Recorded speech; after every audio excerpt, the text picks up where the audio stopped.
Bonjour, on Bonjour. va attendre juste, bonjour à toutes et à tous. On va attendre quelques secondes, si ça ne vous dérange pas, qu'on puisse télécharger la vidéo depuis la régie là-bas. Donc bonjour à toutes et à tous, je m'appelle Alban Miconnet, je suis le président de Quark Éducation et je suis très heureux d'être ici et de partager ce moment avec vous et Patrice Guézou, président de Centre Info.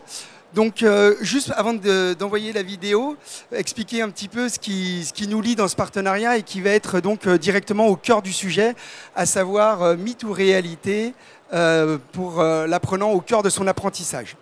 Donc, nous, on est une entreprise EdTech qui produisons des solutions telles que des LMS, de la digitalisation, des applications de révision, mais également, et vous l'avez dit, un métaverse, c'est-à-dire un environnement 3D immersif dans lequel vous et nous sommes représentés par des avatars, donc vos apprenants, vos salariés, et ces avatars ont des relations sociales et ou économiques. Donc, toute cette partie digitale a un sens pour nous. C'est justement notre combat de remettre l'apprenant au cœur du dispositif et de faire en sorte que la data puisse en fait être un coach automatisé et d'adapter les contenus en fonction des résultats et des compétences acquises par les apprenants. Donc lorsque nous nous sommes rencontrés avec Centre Info, il y avait cette volonté de passer d'un mode produit, où on invite des apprenants à venir participer à une formation, à un mode service, où on s'adapte et on individualise complètement les parcours de formation, y compris des parcours longs et certifiants. Et donc on a défini ensemble une certaine innovation, qui est donc le métaverse. Et je voudrais juste vous présenter cette vidéo, je ne sais pas si c'est prêt.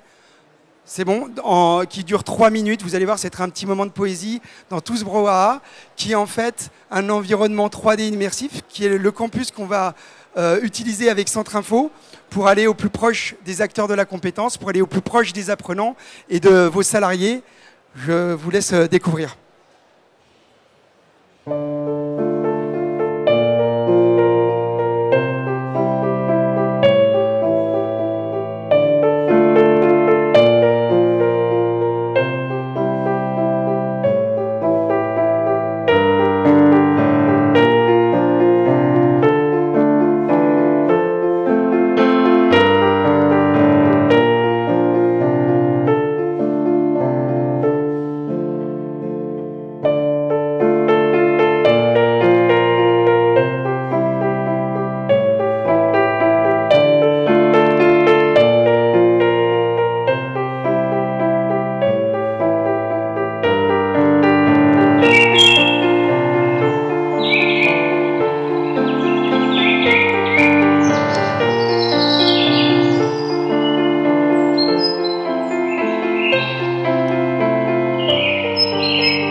Alors, il y a une petite précision à apporter.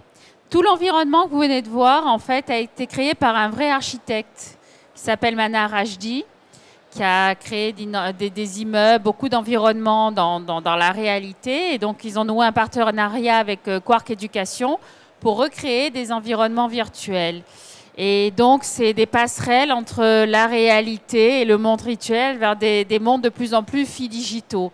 Et Manal Rajdi se sert aussi de ces environnements comme un laboratoire pour après expérimenter et créer ce qui va se passer dans la réalité.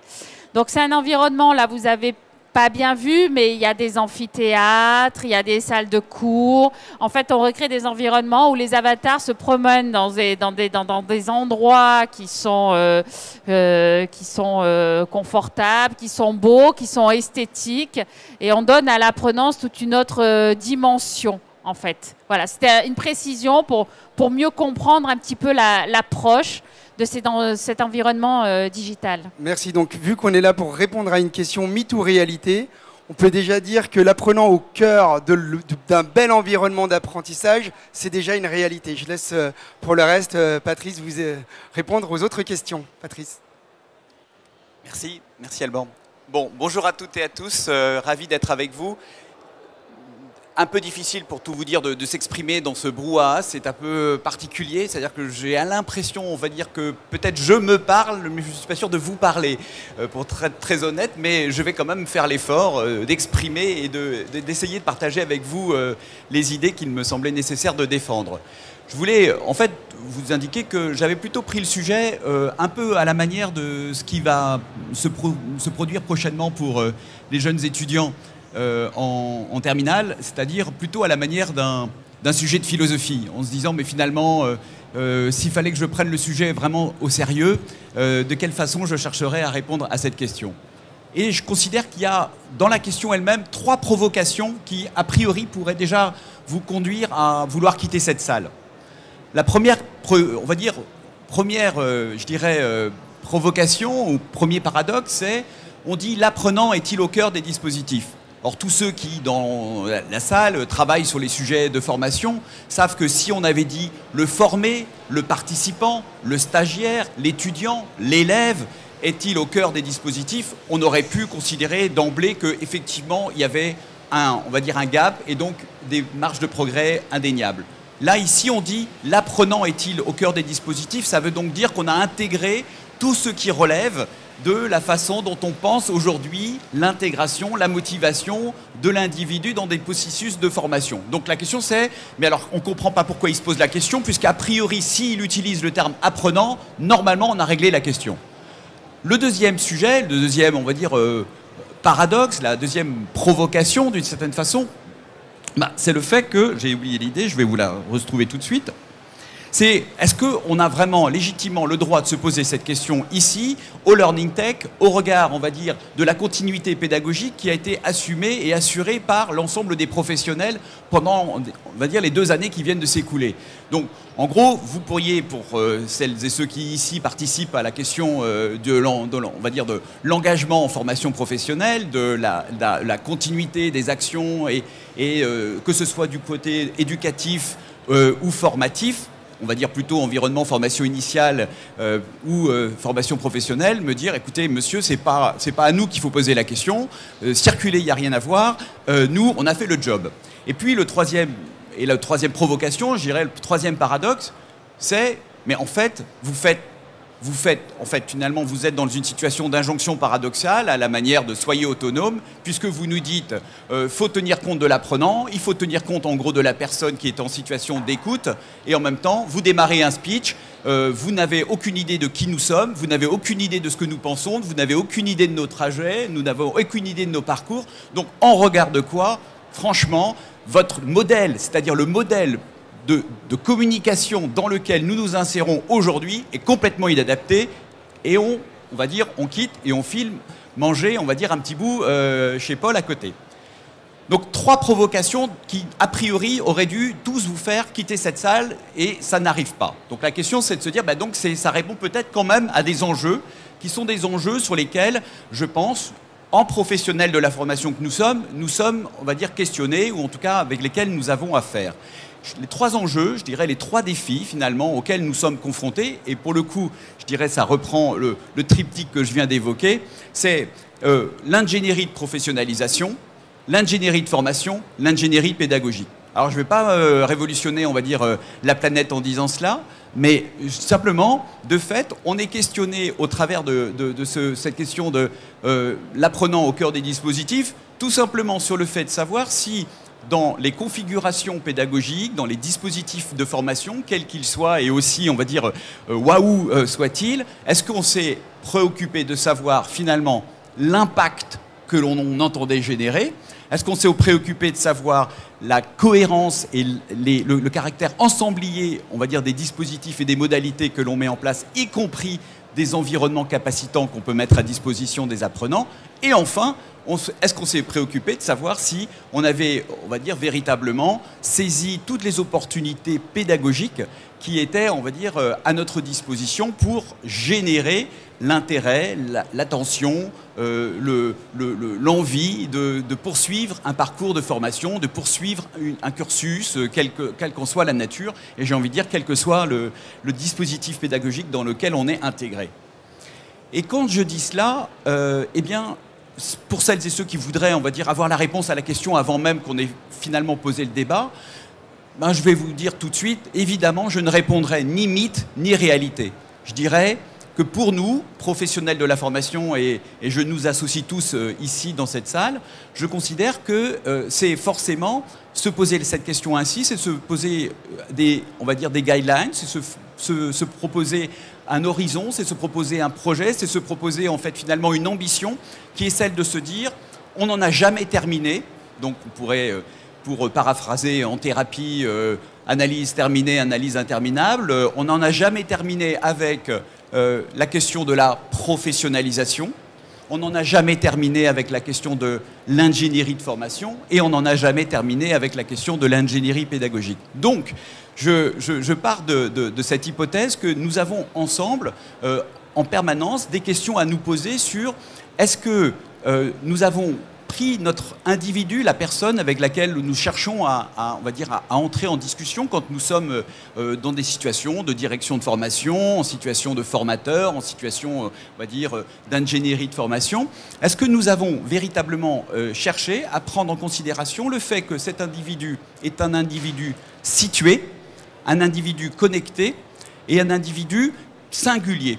Je reviens, situé parce que, et on peut faire des liens avec des dispositifs que vous connaissez pour un certain nombre d'entre vous, tels que par exemple les actions de formation en situation de travail, c'est-à-dire la problématique de est-ce que oui ou non on a pris en considération cet environnement qui est celui de la personne qui, on va dire, peut générer son souhait et son désir de se former, mais cet environnement, il peut être de travail, il peut ne pas être de travail, mais il peut être de parcours, il peut être de filière, il peut être de motivation, on va dire qu'il y ait une motivation liée à un environnement que je vais qualifier un peu pompeusement de socio-culturel. Bref, est-ce qu'on s'est préoccupé de savoir où il était situé?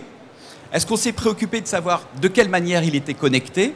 Et par connecté, j'entends évidemment pas uniquement la problématique de est-ce qu'il a un ordinateur dans sa salle, même si, comme on le sait en France, ça se pose encore et que, de fait, on ne peut pas comme ça considérer d'acquis qu'on va pouvoir délivrer, on va dire, des formations à distance pour tout un chacun sur l'ensemble des territoires. Il faut quand même, de temps en temps, même ici, on va dire, se le rappeler. Ça n'est pas aussi accessible que cela.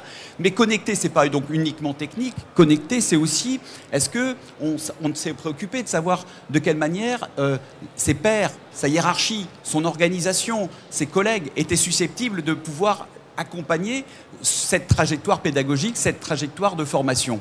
Et on voit bien là que ce sujet-là est un sujet que souvent on a énormément de mal, on va dire, à adresser, ne serait-ce que parce que parfois, enfin il arrive encore qu'on nous dise, mais finalement, vous, en tant que prestataire de formation, on ne vous demande pas de rentrer dans l'entreprise, on ne vous demande pas de venir, on va dire, co-construire avec nous la manière dont l'engagement dans le développement des compétences va pouvoir se produire. Donc on voit bien qu'on a toujours, et moi je considère qu'on doit se le conserver comme horizon, on a un horizon autour de quelle façon on articule une situation individuelle avec évidemment un environnement qui peut être capacitant mais peut aussi parfois être incapacitant. Et enfin, dernier item, et je dirais que de cette façon, c'est peut-être l'item que les acteurs ici présents ont le plus cherché à travailler et travaillent le plus en plus et cherchent à véritablement démultiplier, c'est la question de cet individu singulier. C'est « je suis un apprenant qui n'a rien à voir ». Même quand je suis dans une même filière d'emploi, même lorsque je suis dans un même établissement scolaire, même lorsque je suis dans un même établissement, dans une même classe, je n'ai rien à voir avec mon voisin. Je n'ai rien à voir avec mon voisin, ça veut dire que je vais apprendre différemment de mon voisin. Et on attirera mon attention forcément différemment de mon voisin. Au regard de quoi ?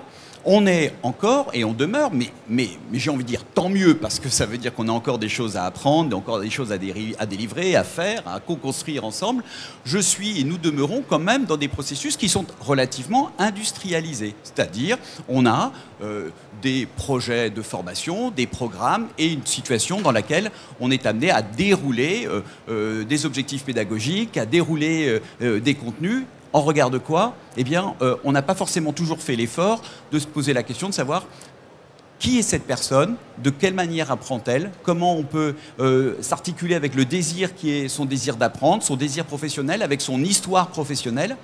Vous le savez bien, on est encore aujourd'hui dans des dispositifs où on ne prend pas souvent le temps de valider les acquis de l'expérience, c'est-à-dire de se poser la question de savoir d'où part la personne, mais parce que, on va dire, de nombreux éléments nous amènent à le faire, on est plutôt dans, à l'issue de la formation, les participants seront capables de.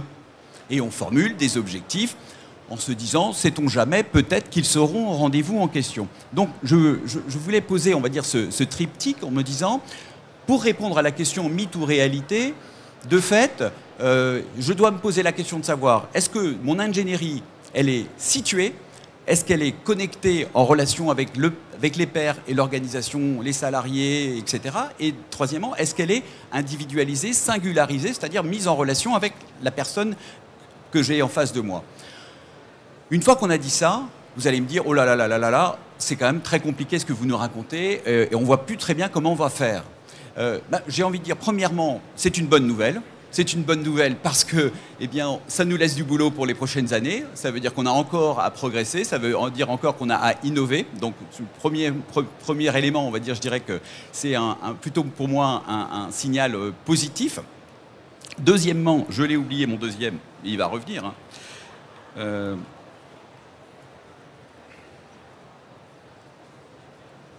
Pardon. Donc, deuxièmement, évidemment, on ne va pas, on va dire, pouvoir décrire ici ensemble l'ensemble des outils et méthodologies qui sont susceptibles d'être déployés. Je prends, on va dire, pour exemple, le simple fait qu'on a, on va dire, dans notre écosystème français, universitaire ou d'école, des M1, des M2 qui sont complètement dédiés sur les problématiques d'ingénierie de formation et de pédagogie. Donc, je ne vais pas vous répondre, on va dire, en disant je sais parfaitement la manière dont on est en mesure de répondre aux questions qui viennent d'être posées et des problématiques qui viennent d'être exposées. Mais troisièmement, je pense qu'on peut collectivement se fixer des cadres, d'une certaine manière, une forme d'éthique. Et une éthique qui, de mon point de vue, on va dire, mérite, y compris ici, d'être posée.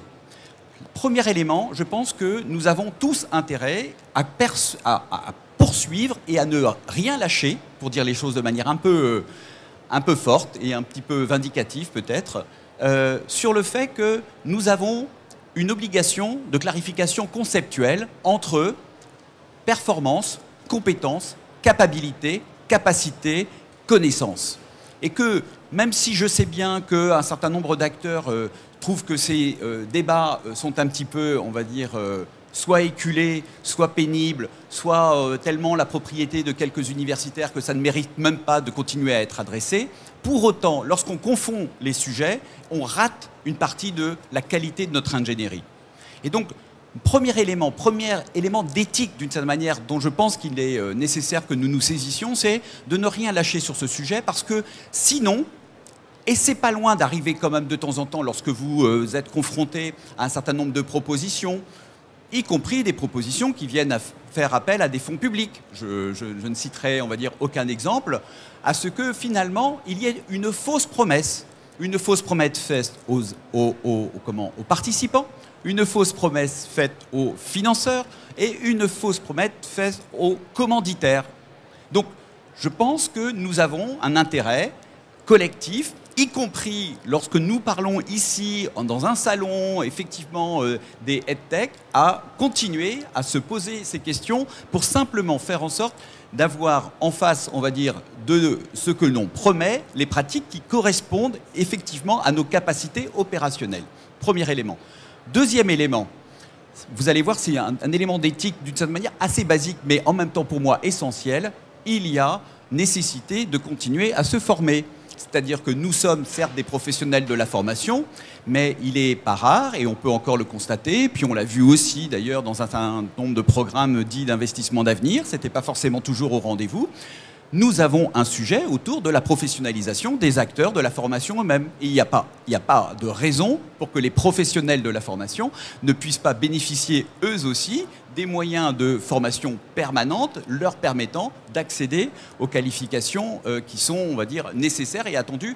Et une fois de plus, quand on traite de la chaîne de valeur que je viens d'évoquer, connectée, située, personnalisée, on voit bien que ça embrasse des enjeux d'une telle complexité qu'on devrait ne jamais s'arrêter de se former.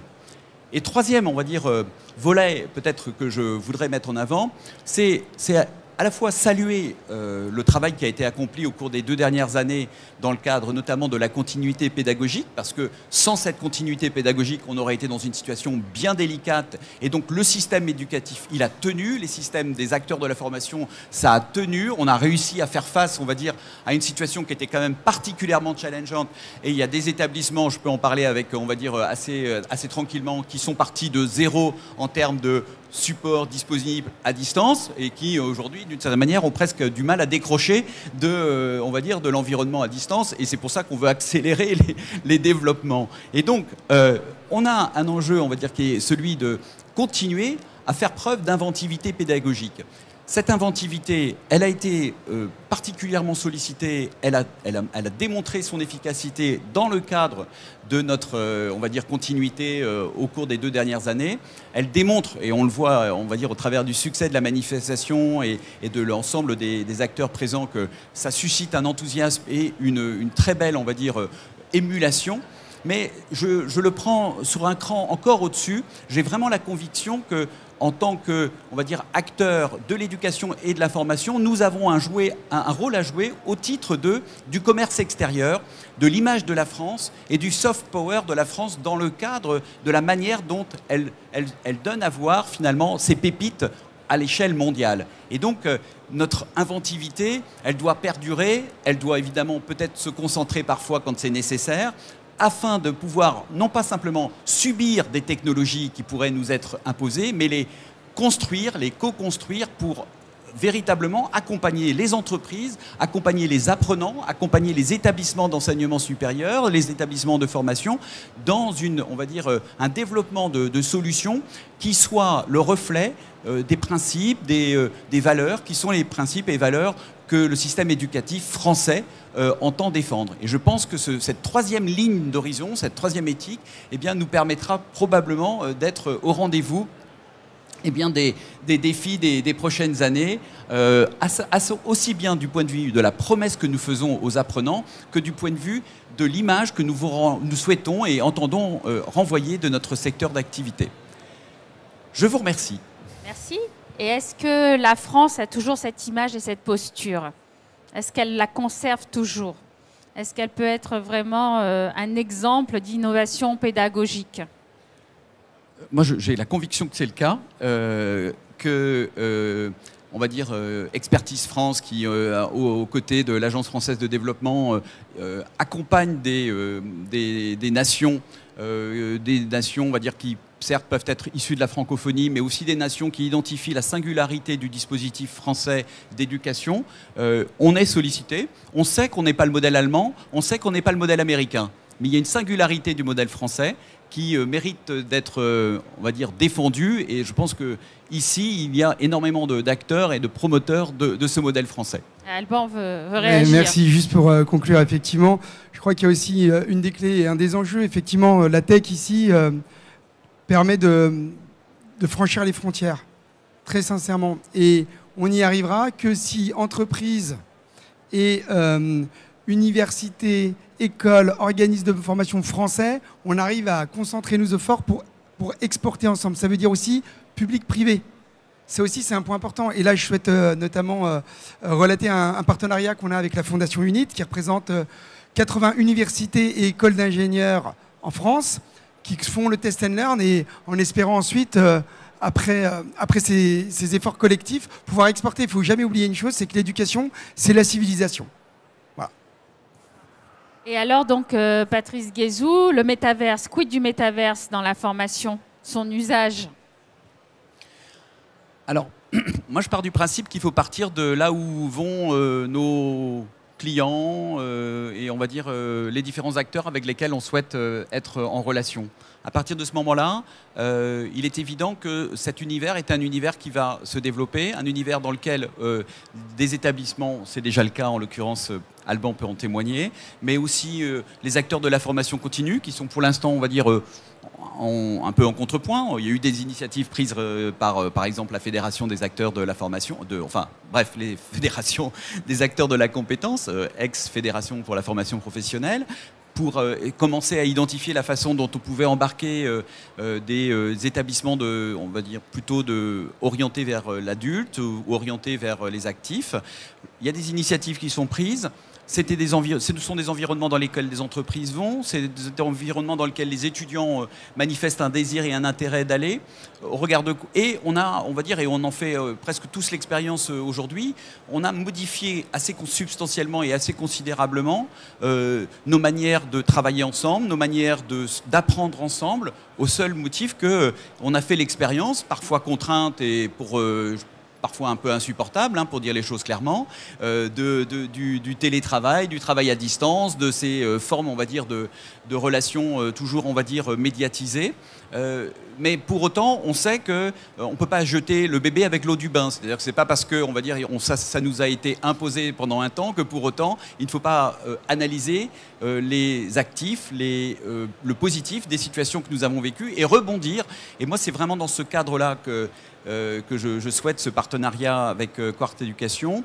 Et c'est aussi dans ce cadre-là que, petite page de pub, nous allons aussi préparer l'Université d'hiver de la formation professionnelle à Cannes en 2023, parce que nous pensons qu'il faut qu'on tienne compte et on prenne en considération le fait que les acteurs, aujourd'hui, ils veulent à la fois de la convivialité, de la présence. Ils veulent aussi on va dire, de l'autonomie et un peu de zapping, on va dire, dans la façon de s'approprier, y compris des événements. Et puis, ils veulent pouvoir avoir des espaces de connexion qui sont un petit peu différents des espaces de connexion, on va dire, traditionnels, où il suffisait d'appeler par son téléphone ou d'envoyer un mail, mais d'aller vers des environnements un petit peu plus dynamiques. Et je pense que la plateforme qui est en cours de développement peut répondre à ces enjeux. Écoutez, merci beaucoup. Juste, pardon, si vous voulez faire des démonstrations du MetaQuark, donc du métaverse, ou voir Patrice, on est au stand C44 et on prendra le temps qu'il faut pour pouvoir répondre à vos questions. Oui, merci parce beaucoup. qu'on est le temps imparti, on doit laisser la salle. Désolé. Merci. Merci à vous. Merci, au revoir.